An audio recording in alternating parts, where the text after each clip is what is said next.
All right, here we are, Monday, July 27th at 9 o'clock in the morning. And my throat is very stuffy, so I got to crack open my Alexander Rossi number 27 koozied bubbly orange drink. Get some liquid in here. Hold on a second. Okay, so I guess I'll make a few announcements in classes today. One is what we pretty much know for right now. We're about, this is July 27th. So you and I have about, let's see, we have today and one more Monday to do this. And then we'll be finishing up that week, which is not this going on week starting today, but next week, right? We'll be finishing things up that week. And then that, you know, our final exam will be at the end of next week, thereabouts. And that'll be that. I'll have the grades turned in right after that. And then we've moved, the college has moved everything up.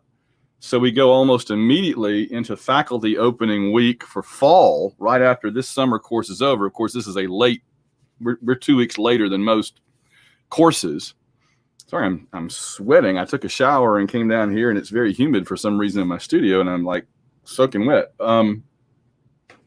So we're going to be doing on-campus classes this fall, looks like. There's going to be, everybody wears a mask, including me, and there's going to be some kind of like a transparent shield like you see at all the stores and places now at the front, at the desk where I guess I'll be. And I'll be entirely in Belleville. I will not be in Redbud. They've changed my schedule around because enrollment is a little quirky and different this semester for reasons that are obvious, I think. So I will be, I'll do all 8 classes. I'm going to be doing, I think, 4 classes on Tuesdays and Thursday mornings and 4 classes on Monday, Wednesday, and Friday mornings in Belleville. So if you care. And we'll see if we can get through it. It's going to be interesting to see how in-person classes work. I think that we're going to rotate people so that like half the class comes one day and half comes another. I'm not sure how we'll do Monday, Wednesday, Friday, where there's 3 days to divide it out. I'm not really sure. I'm not sure what you're supposed to do if you have like an 8 o'clock class where you have to be there and a 10 o'clock class where you have to be there. But on the 9 o'clock class, you're supposed to be at home on the internet. I don't know. I'm not really sure. These are all things that are very difficult for anybody to figure out. So, and certainly they're proving difficult for us to figure out, for the college to figure out. But I'm going to do the best I can. I'm going to give everybody the best experience that I possibly can. And I'm going to, I guess, hold my breath from 8 o'clock in the morning until noon and try to talk and not breathe. We'll see. We'll see. All right, so let's see where we are right now. You had, you've turned in your second paper, and I've graded all of them, some of them. Let me see. I've been grading so many papers and exams. Let's just go in and look real quick. Let's get everything established now. All right, I can't see myself right now because I'm going to go in and look. It'd be a good idea, though, just to take stock of where we are. I'm going to just jump in really quickly to Blackboard, and let's see where things stand in terms of everybody's assignments. No, paper 2, I've graded about half of them, it looks like. Yeah, I've graded about half of them, got about half to go, which I'll be doing this afternoon. So if you're waiting on your paper 2 grade, so let's see, right now you have your exam 1 grade, your first paper grade. Some of you have your paper 2, some don't. You have your second exam grade, and you have your third exam grade, and the first quiz is out there. I think I set it to last for quite a while, though. So some of you have taken it, some of you haven't, and that's fine. But it's the one on the Crusades. You watch the little video, you do the quiz on it. Looks like about 90% of you have done it. There's still about 10% that haven't done it, but that's okay. Since it's a video quiz and not tied to something we're specifically talking about right now, I gave it a more of an open-ended, time frame. I figure as long as you get it done by the end of the semester, that's fine. There should be one more quiz coming in the next few days, similar to that, just to get the other 50 points. And I'll let you know. I'll probably try to find something this afternoon. In fact, I'll make a note here. Okay, so I'll get that this afternoon as well. I'll grade, just making a note of things I need to do for you. You've been doing things for me, for your grade, but for me. So I'm just making a note of things I need to do for you. So there, I'll get those done this afternoon. That'll be that. Okay, so let me minimize this back down. There we are. I see myself again, which means I see you. I guess you could see me the entire time. And but yeah, I think that the other thing that they're going to do this fall, I'll be there and other faculty will be there every day. I think that office hours, like if you wanted to have a meeting with me, we would still do that over the internet because, the office is too tight for social distancing and all that. But I think the way it works is you'll come to class half the time and the other half of the time you'll be online, and they're not going to be letting me do it this way. Obviously, they're going to have a camera in my classroom, everybody's classrooms, and it'll be beaming out over, I think, Microsoft Teams or something. So we're going to learn how to use that during the couple of days between summer and fall. So anyway, that's what we'll be doing. So buckle up, get ready for that. So what we still have to go then is the final exam, which will cover what we're talking about currently, plus the second video quiz. That should give you 1,000 points, right? You've got exam 1 was 100, exam 2 was 200. The first quiz was 50, so that's 350. The second paper makes it 450. Exam 3 makes it 550. Second video quiz makes it 6. I'm missing something. Go back. I knew I was forgetting something. All right, let's see. Exam 1's 100. Paper 1 is 100. Paper 2 is 100. That's 300. Exam 2 makes it 500. Exam 3 makes it 600. The 2 quizzes make it 700, and the final makes it 1,000. Okay. I'm not sure what I was leaving out the first time. There we go. Okay, so let's get on to business. We were talking about, did I make a note of where we are?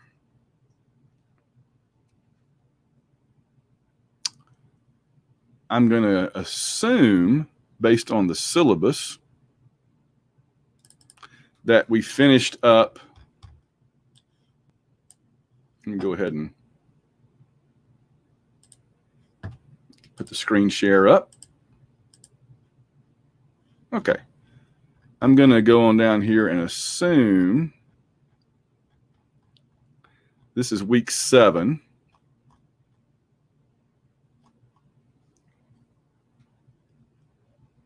Okay, so week of July 7, we're doing medieval Europe. I assume we finished China last time. I think so, yeah. Was that when I had the... No, that was 2 weeks ago. Okay, so we'll do the first half of medieval Europe this time, and we'll do the second half next time, and that'll be it. If I'm overlapping or forgetting something, I apologize, but with all the chaos going on, I think we're doing pretty well. So, all right, let's get into it. And if I'm missing something, drop me a comment over there on the side or whatever, and I'll address it.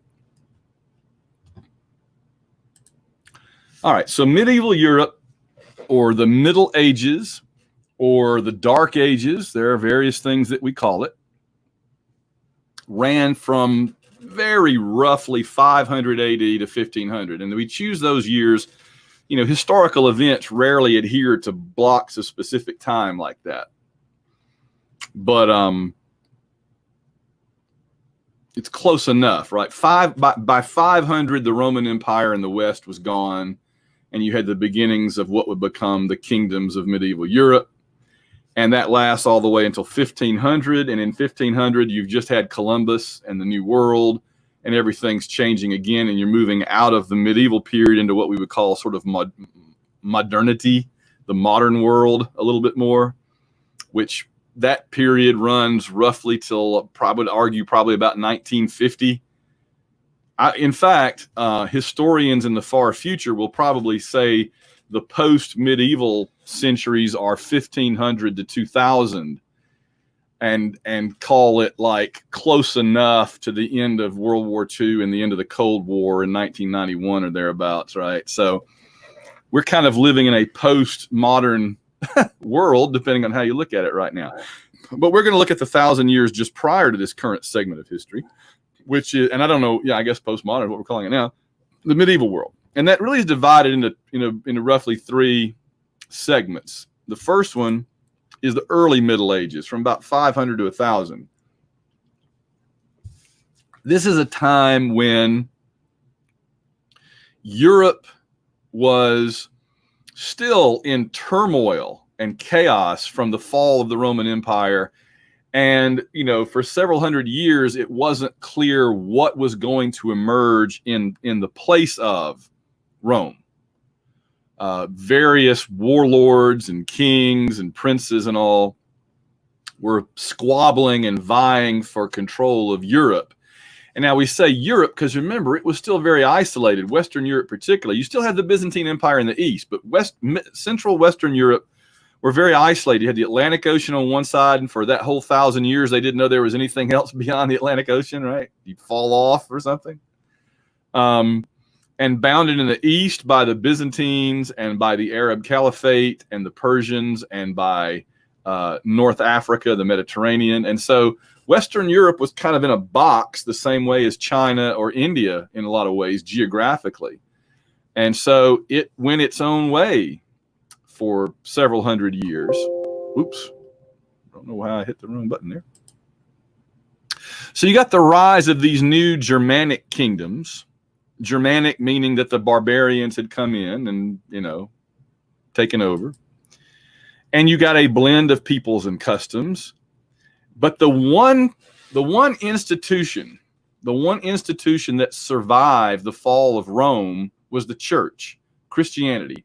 And I attribute that to a number of factors, but one of them is that the barbarians who were coming into Europe did not have one big overarching theology, religion, that they wanted to put in place.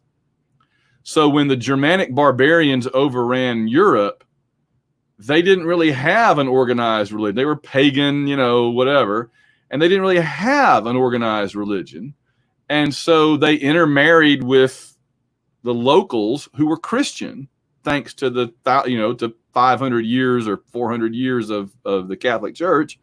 And they very rapidly, relatively speaking, they became Christian. Eventually, when enough kings become Christian, those Christian kings begin saying, everybody in my kingdom must now be a Christian like me, or I will kill you. So that goes a long way toward getting a continent, converted pretty quickly. By contrast, when the Arabs overran Persia, the Arabs were no longer pagan, they were Muslim. And so when they overran, the Middle East, they didn't say, oh, what religion do you already have? We'll try that out, like the barbarian Germans did. The Arabs said, you will now get rid of your religion. You are now Muslim, whether you like it or not. And so they had a religion. I always describe this as like taking an old videotape or a cassette tape and just erasing over it, like like your brother or your sister has a show they really want to watch recorded, and you don't know that, and you stick that in there and you just record right over it. Well, you guys don't use videotapes anymore, but you get the idea, right? So whatever the people of the Middle East had already got erased completely over by Islam. But what the Europeans had prevailed over the new thing. And so Christianity, the Roman Catholic Church, survives. So here you can see what Western Europe looked like at this point. You had the Byzantine Empire, still down here, very powerful in the south, the Eastern Roman Empire. But in the west, the Germanic barbarians had overrun all the way. The people that had been over here had overrun and taken over Western Europe. And now Eastern Europe, another wave of people comes in behind them called the Slavic people. And they are going to inhabit Eastern Europe to this very day. So today, when you think about not all, but many of the people that live in the Balkan Peninsula and Eastern Europe here, including the Russians, they are Slavic people that came from the East behind the Germanic people. So, Italy was gone. It was now the kingdom of the Ostrogoths, the Burgundians in France, who will later become an important part of France, although they were always kind of separate from France for a very long time. They often teamed up with the English. The Franks up here in the north, the Saxons, the Visigoths in Spain, the Basques, who are still a minority people in the Iberian Peninsula, the Vandals, which is always kind of funny, the Thuringians. And now, meanwhile, over in the British Isles, you had the Scots in Ireland. I guess they swap. The Picts were a barbarian people in the Scottish Highlands. But you had the Angles, the Saxons, and, quote, Jutes, unquote, moving across into what had been Roman Britain, but was now becoming Germanic Britain. Now I say, quote, unquote, the Jutes, is that we have this record that there were these Germanic people called the Jutes in England, and historians say, well, where could they have come from? Well, Denmark, the main bulk of Denmark is called the Jutland Peninsula. It's easy to remember because it juts out up towards Norway and Sweden and Finland. But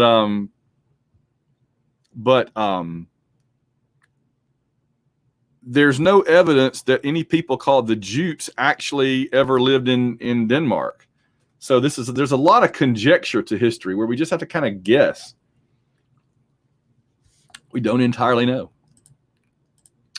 So the Franks, and let me go back and show you them, up here in the sort of the northern France and Germany really is where they were.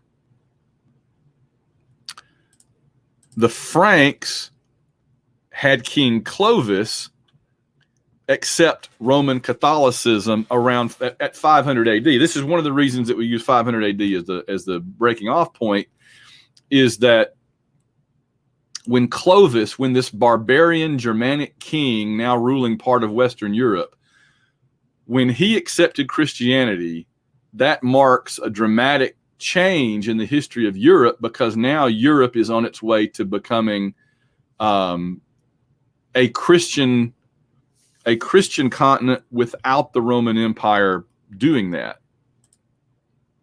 He established this Frankish kingdom, which is eventually going to give us Charlemagne. We'll get to that. Around this same time, well, about 100 years later, the different cities of the West still had bishops left over from the Roman Empire. And in 600 AD, or by 600 AD, the Bishop of Rome has been given a sort of a special distinction, which is the Pope, the father of the bishops, basically, the father of the church, the vicar of Christ, meaning the representative of Jesus on earth. So the Pope is a special sort of elevation where you had all these bishops coming out of the Roman Empire, and they just kind of picked the one from Rome and elevated him above the others as kind of the boss. And over the centuries, the Pope's power waxes and wanes in relation to the other bishops, in relation to the rest of the Catholic Church, and in relation to the other kings and emperors of Europe. Because honestly, for many centuries, the Pope is like another king, like another emperor. He has as much temporal power as he does spiritual, and as much temporal power as any other king. He had his own army, in fact, for a while. Meanwhile, monasticism becomes a way to express your devout Christianity in Western Europe. If you're a man, you could become a monk and go live in a monastery. If you were a woman, you could become a nun and go live in a convent. The idea is that you would be unmarried because you are marrying yourself to Jesus. And they were important because they would withdraw from society, live in a monastery or a convent, and dedicate their lives to God. And before I get to the Benedictines, one of the things that they would do particularly some orders, this is a time when there was no printing press yet. In fact, that's another one of the reasons that we break off history at 1500 is that's about the time of Gutenberg and the Protestant Reformation and Martin Luther and all that, which we'll get to at the end. But in an age before printing presses, let alone before, copying machines, the only way you had to copy a book so that there could be 2 books instead of 1 is for somebody to sit down and hand write everything from one copy into blank pages of another. That was the only way. So Bibles particularly were the only thing really being written. They were extremely rare. A Bible was a treasured possession because there were so few of them. I mean, think how long the Bible is. Think how many pages, how many words it has. It is a huge book. And somebody had to sit there with a quill and ink and a candle probably and hand rewrite every letter, every word, hour after hour, day. It must be hiking the Appalachian Trail, is to walking what hand copying the Bible is to copying a book. So the Benedictines created schools, hospitals, learning. They copied the Bible and everything. They converted pagans to Christianity. So they were very benign and very positive. They're the ones that copied the Latin works. They copied Latin. They also translated it so that I didn't mention this, but one of the things that was also happening in Western Europe during this time is that new languages were emerging, right? It wasn't just Latin and Greek anymore. You were getting the beginning of the Romance languages like French, most importantly, and German and Italian and Spanish. Not quite English yet. English is still a way off. English is a much more recent language than those others. Oops, I just spilled everything all over my papers. Oh my goodness. Last time it was water pouring down from my ceiling. Now it's water pouring out of my drink. Unbelievable. Well, hang on just a second. Just a sec. I've never done that before. At least it didn't go all over my phone. It almost did. It missed my phone by an inch. One sec. Here, I'll go ahead and bring up the next group. Okay. So the Carolingians are the first really major dynasty that emerged from the Franks. Okay. And that'll dry. That's fine. The Carolingians are the first Frankish dynasty. They take over the Frankish kingdom now. First with King Pep. They're called Carolingian, by the way, because they're going to give us Charlemagne, who was called Carolus Magnus in Latin.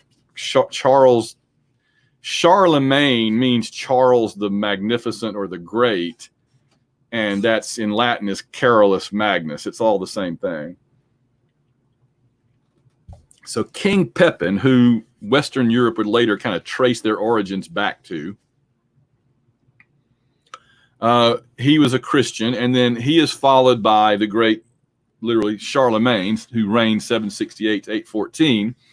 Charlemagne is an interesting and important character. He doubled the size of the Frankish kingdom. Why does that matter? It matters because, remember, they weren't discovering new lands that were empty. They were shoving other people off their real estate and taking it. Why do you want new land? Because land was power back then. Land was wealth.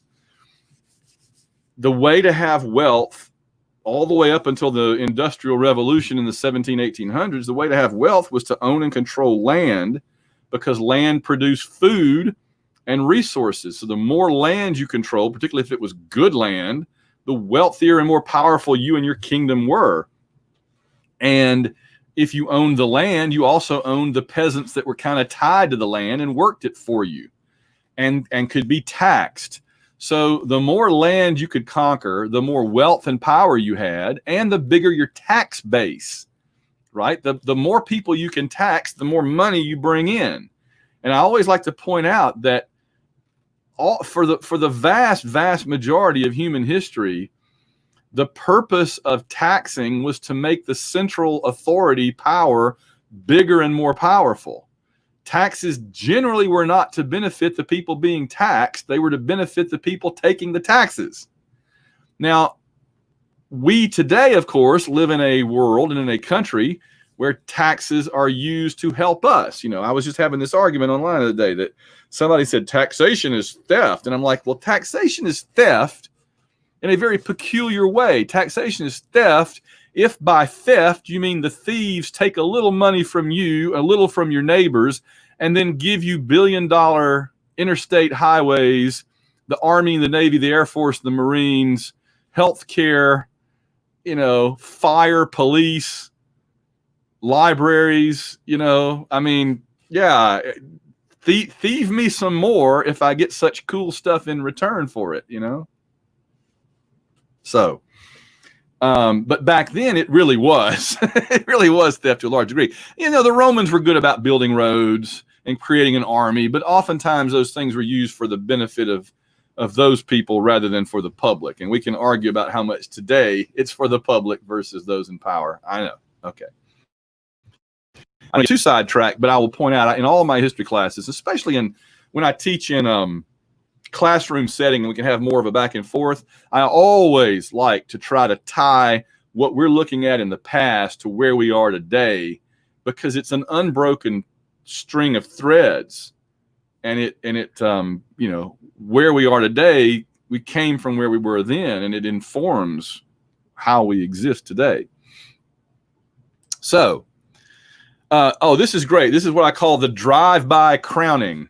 The Pope and the church needed a powerful worldly ally, right? The Pope was spiritually powerful, but needed an ally that could send out armies and defend Christianity and Christendom and Roman Catholicism. So the Pope wanted there to be another big, powerful empire like the Roman Empire that had defended the church for the last couple hundred years after Constantine. So it was in the interest of the Catholic Church for there to be a Roman emperor, okay? And so when Charlemagne got that big, I believe it was on Christmas morning, 800 AD, Charlemagne goes to pray in the church, maybe in Aachen, the German city that was his capital, and the Pope comes in and more or less unexpectedly crowns him emperor of the Romans. Now, bearing in mind, there are no more Romans. Remember, I told you before that this is going to give us basically the beginnings of the Holy Roman Empire. And I've told you before, the Holy Roman Empire is the biggest misnamed thing ever. I mean, they might as well have called Nebraska the Roman Empire. It really has no connection. But it was a symbolic thing, right? The Pope wanted to bring back the Roman Empire to protect him and his church.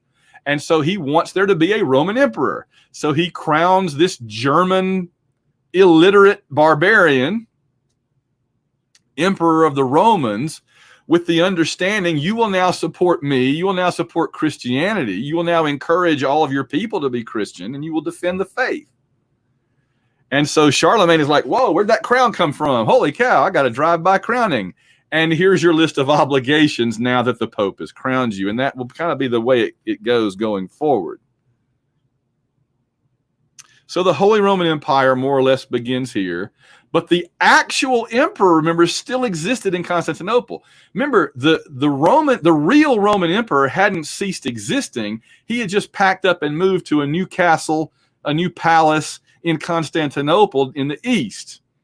So he's now the Byzantine emperor, but to him, he's still the Roman emperor. And he's like, hey, yo, Pope, what is this crowning some German illiterate dude as my job title? I'm the Roman emperor, and I'm pretty holy. So you get this animosity between East and West that's going to linger. They kind of want to cooperate, East and West, because they're both Christian, and they consider themselves both the same civilization to a degree. But on the other hand, they're going to be now two different kinds of Christianity, with the Western half reporting to the Pope and the Holy Roman Emperor, and the Eastern half reporting to the Byzantine Emperor, who is in his mind the Roman Emperor. So the East and the West have a very shaky, tenuous relationship from this point forward, and it doesn't help a little while later when Justinian comes over and tries to conquer everything. So again, this was good for the papacy. He would now be defended by the Franks, as I've explained. And it blended these various elements into a new Europe. Europe was no longer Roman and Latin. It was now Germanic and Roman, and it was becoming Christian, even more than it had been before. So here's what we have of the Frankish kingdom in orange at this point. It is mostly at this point, most of France, not Brittany for whatever reason, but most of France and a good chunk of Germany. Not all of Germany, because Saxony and Bavaria are both part of Germany today, but a good chunk of Germany, a good chunk of France, as well as the Netherlands and Belgium and all that. Okay. Meanwhile, the Muslims had conquered Spain, which was scaring Christendom to death. And Britain was just a patchwork quilt at this point of little tiny kingdoms. So there's Charlemagne. He wanted to revive learning in Europe. He had the Bible and classical works copied. He actually tried to learn how to read, but he was not very good at it. He went to his grave as a semi-old man, never being very good at reading. He probably read at about a first grade level. He could have read, C spot run, C spot conquer the barbarians, C spot convert everybody to Christianity. But he was did much promoted Christianity, even if he couldn't really read the Bible. Oh, the other weird thing about Charlemagne, he had a very limited sort of barbarian's understanding of Christianity. And so he decided that God could only understand your prayers if they were in Latin. Now, you'd think that if God is God, he could understand prayers in any language, or he's not much of a God, right? I mean, there are plenty of humans who speak many languages. How could God not speak many languages? But Charlemagne was convinced that the only way your prayers got answered was if they were prayed in Latin. And most of the common people at this point no longer spoke Latin. You had generations that had lived and died speaking these little local languages like French and Spanish and Italian and German. And so he promoted Latin as the language of the church and of educated people. That's where that comes from, right? During the Roman Empire, everybody spoke Latin. It wasn't anything highfalutin. It was just the language. But Charlemagne now, in the latter days, he decides Latin should be the language of the church, of higher learning, right? It ends up being the language of medicine, right? All your body parts are named in Latin, and the doctors in Latin. And so but what inadvertently what happens is that means that only priests who studied Latin their whole lives could pray for you. So that gave a lot of power and influence to the Catholic Church, because you couldn't even pray to God on your own behalf. You had to go get a priest to pray for you in Latin. So whether on purpose or by accident, Charlemagne basically handed over a huge amount of power over average people's daily lives to the church. He handed over this whole idea that only priests can send you to heaven. And that for 1,000 years is how it was. That was the idea, one of several ideas that Martin Luther rebels against and gives us the Protestant Reformation, where he says you should print the Bible in whatever language. God can speak whatever language, and each individual is responsible for reading the Bible, praying for themselves and their own soul. That is the core of the division in 1500, roughly, between the Catholic Church and the Protestant Lutheran branch. Okay. In 1814, man, he lived a long time. In 814, Charlemagne dies, and his kingdom was divided among his three grandsons. His sons were killed in battle or something. It's a whole other issue. But this becomes a terrible crisis for the Frankish kingdom, because, the way for medieval rulers to preserve their empires was to hand the entire thing down to their oldest son. This is why in the Crusades later, the younger sons didn't have anything, and so they'd go off on crusade. They figure I have a better chance of getting rich and powerful, conquering some land in the Middle East than staying here in Europe where I have nothing, right? My older brother has everything. If you start dividing your empire among your children, within 2 or 3 generations, you've got 15 little kingdoms instead of one big one.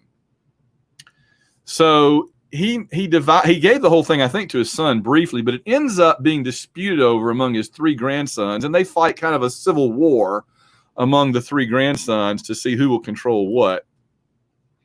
And what comes out of this, it's a long and complex story. You can certainly read it in the textbook or whatever. I got to move along, but it is a long and interesting story of battles among brothers, right? It literally is brother against brother, but ultimately you get them divided up into what was early France, early Germany, and the sort of middle lands that would be disputed all the way to the present day. You know, Germany and France have fought each other over Alsace, Lorraine, Belgium, the Netherlands, all that for centuries. Yeah. So there you go, right? Part of it becomes essentially France. Part of it becomes more or less Germany. And then you have these lands in between that would be partly Italian and Austrian and French and German and Dutch and Belgian and Swiss, all right? All these various places fought over between the other two kingdoms. So as Charlemagne's power diminishes, power in Europe begins to devolve, has to go down to the local aristocrats. Like the king 3,000 miles away can't protect you from local brigands. You need your local administrator to have an army that can fight local problems, you know. And so particularly in France, you get the mayor of France, Hugh Capet, who rises to power by adding more and more land in kind of a spiral. Like Paris is right up here. And he just keeps adding more territories in a spiral here, you see, until France begins to consolidate around Paris. That's why Paris has always been the center of France, because it's not like you had France and they chose a capital. It's like you had Paris, and Paris kept adding stuff onto itself until you had France. So there's some of the regions as they were added on. Paris is here, the royal domain, and then they just added these other pieces on over time. Each was sort of run by a different era, by a different Frankish tribe, basically. So the Holy Roman Empire would be mostly Germanic lands now, with France kind of splitting away. France quickly on becomes its own thing.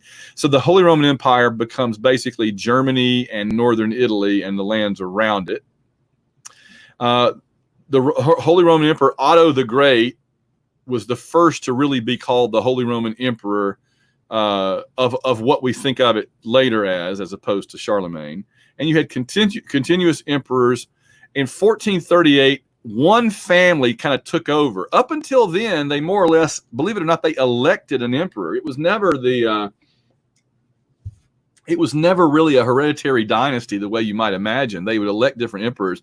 But in 1438, the Habsburgs of Austria, these are basically the people who owned Austria as their own private little country. They took over. That family's still around today, by the way. They're just not a royal family anymore. That was their crown. And so you can see they're essentially a greater Germany, including northern Italy and other pieces, sort of in competition with France and the beginnings of England. So those are going to really be the 3 major powers for a while: the Holy Roman Empire, which is essentially Germany, France, and consolidating England. Spain will come together later. Obviously, they're a bunch of little countries up until then. Italy comes together later. They're a bunch of little states controlled by other people, and so on. Now, 3 great groups of enemies invade Europe around, this time as we get closer to 1000 AD. 3 groups that terrorize the people of Western Europe in the 9th and so the 8 and 900s. Muslims, like the Arab Caliphate and their allies from the east, including eventually the Turks, who were very powerful and deadly in the Mediterranean and the Middle East there. The Magyars. Now, you may not have heard of them, but let me roll back for a second and show you. The Magyars set up shop in the east here, And the Magyars are today what we call Hungary. In other words, there is the country of Hungary and the Hungarians, but the ethnicity of the people of Hungary is Magyar. That's what they historically were called. They're not Slavic. They're related to the Slavs, I believe, a little bit. But they were horse lord people, kind of like Rohan in Lord of the Rings, you know. And they were very powerful. They settled in Hungary because they had the great big grasslands that their herds of horses liked. And then the third group were the Vikings. And Lord, the Vikings scared to death Western Europe during these years. The Vikings would show up on the coast. The Vikings were totally pagan, had no interest in Christianity for the longest time. And so when they would land on the coast, they would see a church, and they took that to be basically like a buffet of gold and silver. Churches to the Vikings were just the most perfect prey because the priests were men of nonviolence. They wouldn't really fight back. And the churches were usually filled with gold and jewels and silver. So the Vikings would raid churches because, again, they didn't believe in the Christian God, so they didn't think they were in any danger of like going to hell or anything, you know. And they just loved the idea they were these big buildings with a sign on them. They had a big sign that says, "Come Vikings and take everything we've got," you know, the cross. And they would go in there and take everything. It was horrible, absolutely horrible. The Vikings terrorized Western Europe for centuries. In fact, some would argue that the reason the European kingdoms arise as they do, in part, was to protect the local lands from Vikings. Again, you know, if the Vikings are raiding your churches and your homes every year, you need somebody to do something about that. And so, you know, you're not going to really form a militia. You're going to have a local lord gather power up and wealth and use his power and influence to create a local army that could fight the Vikings. That's more or less what happens. So the common folk turn to the local nobles for protection. And here's the path of these. Look at the Vikings in blue, man. The Vikings just went everywhere. Here's the really weird thing. Not only did the Vikings go west and settle places like Iceland and Greenland and all that, they also attacked Britain a lot. They even went through Gibraltar and attacked Spain from the south. The Vikings also went east into Russia and became one of the founding ethnicities of Russia. You know, I always say Russia is Slavic, but they're also Viking. The Russians called them the Varangians. If you watch the 13th Warrior, the Vikings there are in Eastern Europe. That's where the Arab goes to meet them, is up in here. So the feudal system develops in early medieval Europe with a lord and vassals. The feudal system is easy to understand. It's basically a pyramid structure where you have a powerful person at the top that sort of gives orders to everybody. But then you have this, think of the army, right? Think of the commanding general at the top, and then colonels and majors and captains and lieutenants all the way down to corporals and sergeants and privates at the bottom. You got that pyramid. Everybody knows who gives orders to whom. Everybody knows who's responsible to whom. So the vassals would serve the lord in a military capacity in exchange for a grant of land called a fief. You develop armored cavalry, the knights, because only the knights, we think of what makes a knight is the armor. No, what makes a knight is that the local ruler has bestowed that title on you. Let's say that you were just Joe Smith as a farmer, and then you did some incredible feat of bravery and proved your merit in battle and saved the kingdom. In return, the king would knight you, lay the sword on your shoulders and knight you. You are now Sir Joe of Burgundy, you know, and you are now a knight. Well, that means it brings with it a certain amount of wealth because you now control a bunch of land. And remember, land equals wealth. So with that wealth, you have yourself built a nice suit of armor, and you are now basically Iron Man because nobody can hurt you anymore. So being a knight meant you could then get armor and horses and retainers to help you with it. And then it also meant you were pretty much invulnerable. A peasant with a little knife couldn't really hurt you. Now, what's going to come along later will be longbows and crossbows, which could hurt you very much. But that's still a little bit in the future. So you had social prestige as a knight. This is where much of modern European nobility comes from, is they were knighted by, you know, somebody from Charlemagne's court or whatever, their great, great, great, great grandfathers. And you get chivalry. This is the promoted by the church as a way of behavior. What this means is when these knights first got all this wealth and power and armor and horses and weapons, they were criminals. They would just go out and rob the countryside, right? You've seen movies where the powerful lords go out and just rape and pillage across the land, right? That's what they would do. And the church was like, we can't grant power and wealth to these people and then have them go out and do this. So the church stepped forward and says, look, if you act like this, you're going to hell. And that was always the weapon that the church had over everybody, was, we'll send you to hell. The king may throw your body in the dungeon or kill you. We'll send your soul to hell for eternity, huh? So, you know, the government controlled your body, but the church controlled your spirituality, your soul. So the church started telling these knights, you need a code of behavior so you will act properly. And that is where chivalry came from. It said protect women, protect the weak, right? Fight for justice. They became basically superheroes instead of supervillains. And that was because of the church largely. And again, in exchange, they would defend the church. And there's knights fighting in battle, and all colorfully dressed up.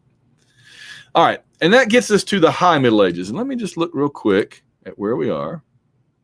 Okay, got a little bit more to go.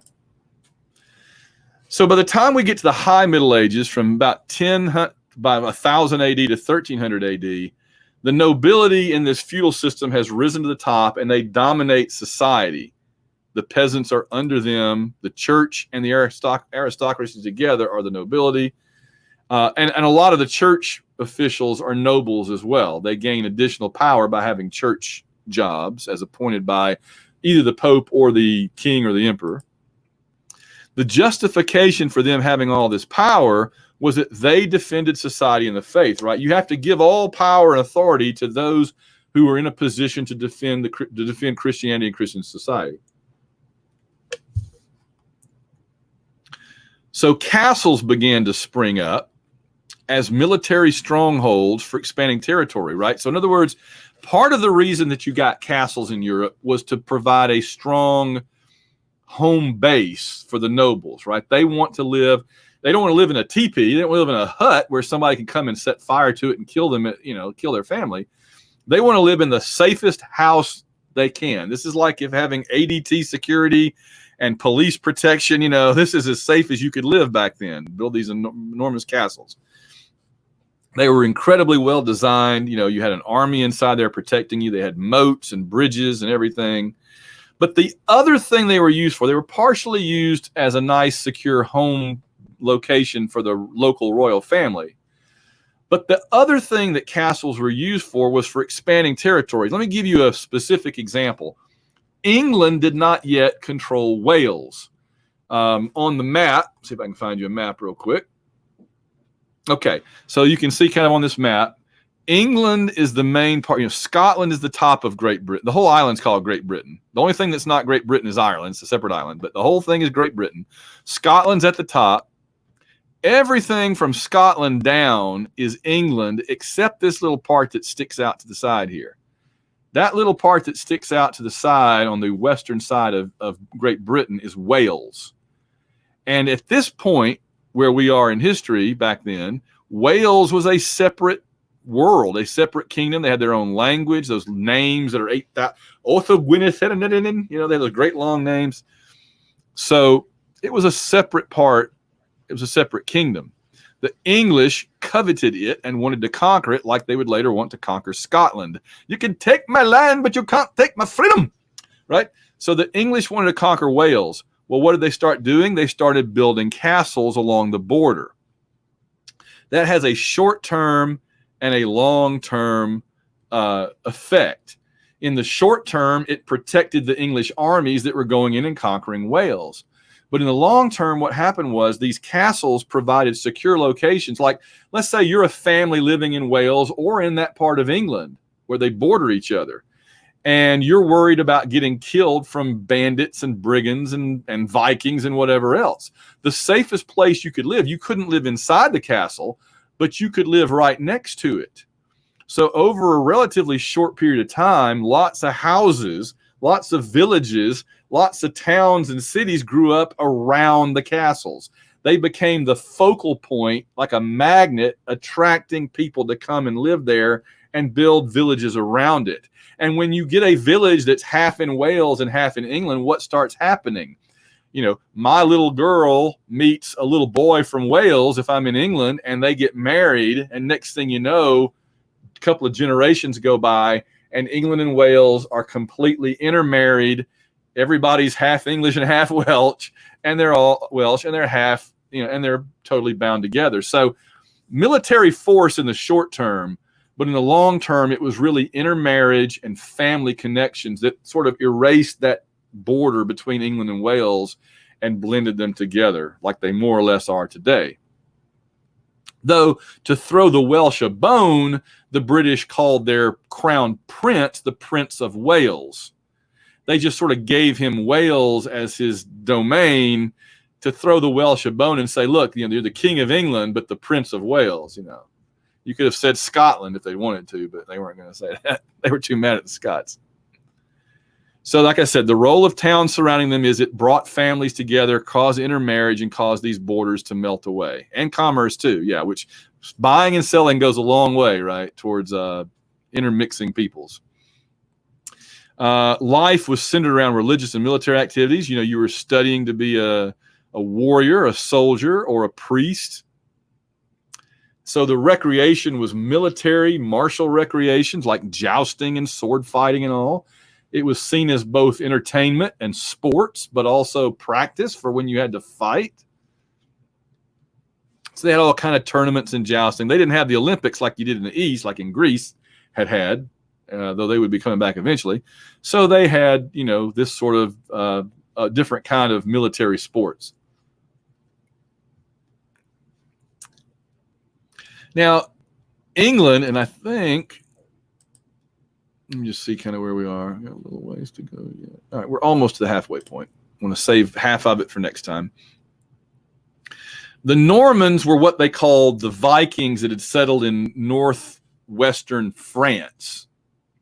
Normandy, right next to Brittany. So the Northmen were the men of the north who had come down and settled in France because they liked that night. France is Earth's best garden. It's got great soil. You can grow in great climate. You can grow anything in France. So the Vikings had settled there and started becoming farmers because it was lucrative. But the Normans wanted to expand, and so they crossed the English Channel and famously invaded England in 1066. England at that time, remember, was still being run by those Germanic tribes, the Saxons, the Angles, and the Jutes. But by 1066, it's pretty much the Saxons running England. So you had this Germanic kingdom of Saxon Germans running England, and then these French Vikings. Man, it gets weird, doesn't it? These French descent, they're French. They've been in France for generations at this point. So they're Vikings genetically, but culturally they're pretty French. They crossed the English Channel and invade England, and at the battle, led by William the Conqueror, and they were French Norman. And at the Battle of Hastings in 1066, they conquer the Saxon rulers, and they take the throne of England. William the Conqueror famously starts construction on the Tower of London. And what they really do, the Saxons had been very decentralized, just barbarians, very rough. The Normans are a bit more sophisticated, considering that they're third, fourth generation Vikings. The Normans were a bit more sophisticated, better at math, right? A little cleaner and more clean cut and everything. And they took over and they organized England into more of a modern kingdom of that time rather than just a tribal collection. The story that goes with this is Ivanhoe. Ivanhoe has been done as movies, as miniseries. There's a good one that A&E did a few years ago. It includes the story of Robin Hood kind of bound up in this. But Ivanhoe, a lot of Ivanhoe is the Normans and the Saxons still kind of fighting with each other. You have these big, hairy, nasty Saxon guys who don't like math, and the Normans are coming in very clean cut, going, "You will now obey us." And it's just an interesting story. And Robin Hood was, again, part of that story. Ivanhoe is too. The Bayeux Tapestry is what we have descended from that time that's supposed to show the Battle of Hastings. It's like one of the oldest artifacts of England. So there you go. The Normans have now come from northern France, crossed over into England, into Britain, and there's Hastings, where they defeated some of the Saxons. And then Canterbury becomes an important place. In fact, up until this point, there was no English language. The English language derives from combining what the Saxons spoke with what the Normans spoke. English is primarily a Norman Saxon language. Half of English, well, a third, because a third of English is new stuff that's added on later, right? We're always coming up with new words. But like the original half of English was what the Saxons already spoke, which was basically German. And the other half of English was what these Norman Viking Frenchmen spoke, which was basically Old French. And so when you combine Old French and Old English, you get the beginnings of modern when you combine Old French and Old German, Saxon, you get the beginnings of Old English. And that is what, for example, Professor J.R.R. Tolkien, who wrote The Lord of the Rings and The Hobbit, right? What he did as his day job, he was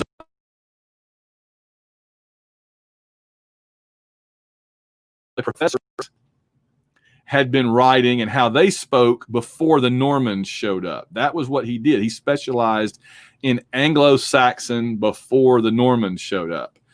He was a professor, I believe, at Oxford in that.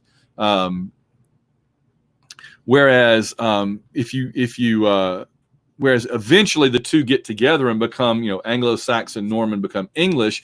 The first literature written in something that could today be called English was the Canterbury Tales, which doesn't sound much to our ears today like English. It was half German, half French. The Canterbury Tales begins, well, that doesn't sound terribly much like English, but it kind of is. It's the beginning of modern English. And so, to wrap up for today in our last minute here, the Normans established strong central government in London to make it the capital, but they had ties to France and Europe, which is going to bite them later when they're going to get into a bunch of wars between France and England over who controls what. And this new language, the French blends with Anglo-Saxon into a new language that eventually produces modern English by way of again, the Canterbury Tales are the first document. All right, so I'm going to make a note that that we ended with the Magna Carta. We'll get to the Magna Carta next time, and we'll finish up. We'll talk about the final exam. So I will see you guys in a week. I will be grading the rest of your stuff that you've turned in that you haven't. If you haven't got a grade yet, you will by the end of the day today, and we will wrap everything up. Talk about the final. Again, if you have any questions or concerns, feel free to email me, or we can make an appointment to chat on here if you want to. And otherwise, I will see you guys in a week, and we're close to the end, so happy rest of the summer.